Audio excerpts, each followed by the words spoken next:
What is going on, everybody? Happy New Year. Happy 2013 to everybody out there. As you can tell, the scenery is a little different. If you look in the back right now, that is actually the boardwalk of Atlantic City. For all those who have been jumping on and been following me, I did say I was going to New York, and I've been spending the last few days in New York, bringing in the new year, and now we're out here in Atlantic City for just a day or overnight, just to see what it's all about. And the boardwalk is just a beautiful place to go meet people and get food and just little shops and here and there. But I wanted to jump in, do a quick video, and by the time you guys see this, I will be back in California by then.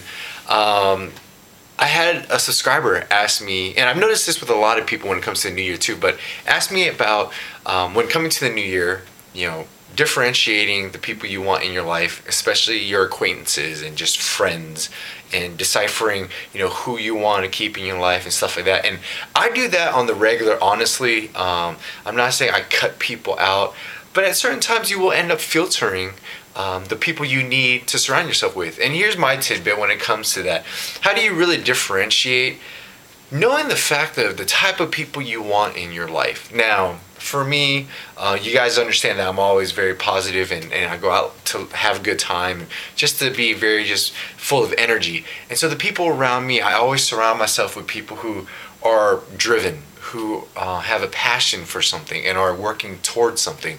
That's very vital for the people who are around me. For those times where I am exhausted or I'm just tired and burnt out, I listen to the stories of my friends and my closest circle of friends on what they're doing with their lives, and it just rejuvenates me and makes me feel as though, I need to step my game up.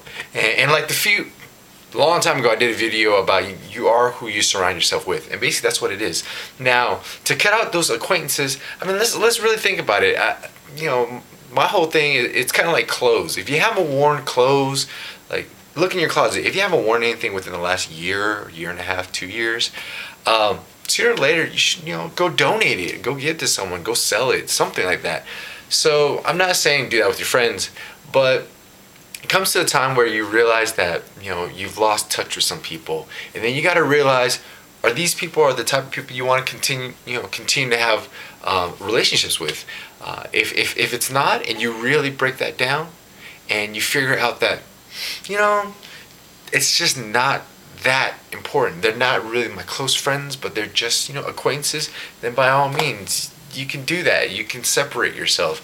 As much as it sounds really bad, or it sounds sad, or that's just the wrong thing to do, think about it, people. There are times where people have their separate lives. I totally understand that everybody gets busy, and you have your priorities, so you lose touch. Get it. But it's not difficult to just pick up a phone and call. Everybody here has cell phones now. Everybody's relying on the text, which I hate, versus calling. But if you can't call, send someone a text to see how much you miss them. And worst of all, but you're still in communication, send them an email. Let them know that you're alive and you're still thinking about them. But if you really want to see how you can separate yourself from acquaintances and stuff like that, I would really say, if you don't feel as though you have any connection with them anymore, or you feel as though it's just not bettering your life, it's not making it fruitful, then by all means go ahead and disassociate yourself with those people. And it's okay. They might think you're a dick about it, but it is what it is. The real people who are going to be there will be there through your thick and thin, your trials and tribulations, all the times that you've been grinding until you become successful. They'll be there, no matter if it's just a conversation once a week or something. They'll make the time to do so.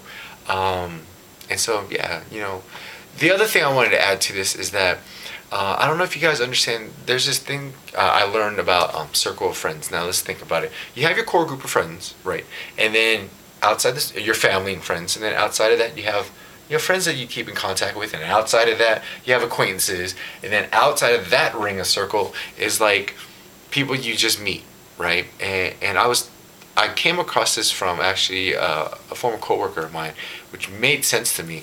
For those new people who come into your life, let's say they penetrate through that first zone, a lot of us have this difficulty where we like this new person. Oh my gosh, they bring so much energy, and we take them and they jump all these hoops and become into our close knit friends.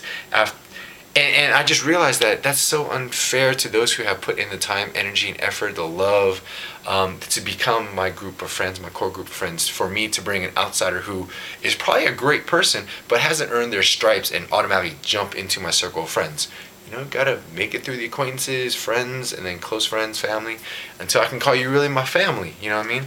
So just want to throw that out there for some of y'all that are, you know, trying to decipher those new people you met, and they're awesome, they're great, and they just fit who you are. Just be careful at times. You know, those who have been there through the thick and thin with you, you should still give them priority. You should still spend a lot of time with them, but obviously anything that's fresh or new, we always want to spend more time with and try to figure out. All right, so let me know what you guys think. When I get back into California, I will go into more depth about what the email was about from the subscriber. So on the next video, I definitely will go ahead and talk more about, you know, kind of disassociating yourself with acquaintances and stuff like that. I'll read you the email, but I wanted to touch base with everybody and wish everybody a happy new year, and also just to see this immaculate view of the beach that we have here at Atlantic City in New Jersey. So yeah, New York has been fantastic. I mean, this is a Cali kid who went to the East Coast, and I love New York now. The vibe is fantastic, absolutely fantastic, and the people, the food, everything. So let me know what y'all doing, how everybody celebrated New Year's. Hopefully everybody's safe and nothing really crazy happened. But yeah, 2013, I wanted to add, whatever happened in 2012, and it was issues, problems, situations, leave that last year. This is a new you. It's a brand new time for you to go ahead, like everybody's trying to do, revamp yourself. I personally don't do resolutions any longer. I make promises to myself, and they're called SMART goals, where, you know, there's a time-sensitive way where I'll break that down, SMART goals, later. But basically, setting goals at different points in the year that I must attain. So, looking forward to it. 2013, looking so bright. And starting off, bringing in New York, it was fantastic. So hopefully everybody's doing well. Like I said, email me back. Let me know how everybody's doing. Thank you. New subscribers. I've been getting mad love lately on the emails. Thank you so much. And the Facebook. Make sure, facebook.com/melodicmic. MELODICMIC. Everything's going to be down below. Alright, so until next time, stay tuned, stay blessed, and thank you so much for the love and support. Alright, take care. Cheers.